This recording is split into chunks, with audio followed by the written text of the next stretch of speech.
Non abbasseremo la guardia e non daremo tregua a chi ruba nei nostri appartamenti e a chi compie rapine. Abbiamo chiesto su questo un impegno forte e determinato da parte del governo Renzi, che ha già risposto. Sono state infatti resi più severe le pene per i furti in casa e per le rapine, per evitare ovviamente la scarcerazione preventiva. Poi abbiamo chiesto maggiori dotazioni organiche per le forze dell'ordine, quindi abbiamo uno stanziamento nel biennio 2014-2015 di oltre 700 milioni di euro e più militari sulle nostre strade per il progetto Strade Sicure.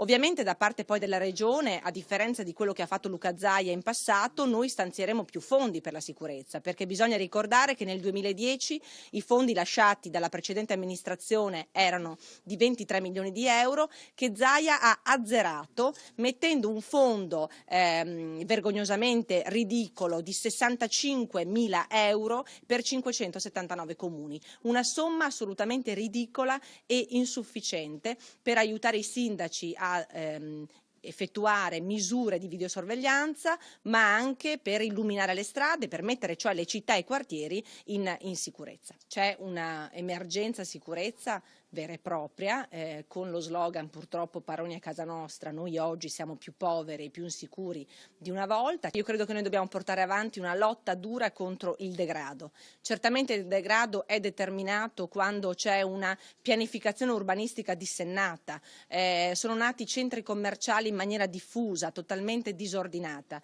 e ogni centro commerciale che nasce sono piccoli commercianti, piccole botteghe che chiudono, e ogni bottega che chiude in un centro storico determina una questione di insicurezza, di degrado e quindi anche di delinquenza. La questione della sicurezza va valutata e gestita a 360 gradi e non certamente con lo slogan o indossando solo una maglietta.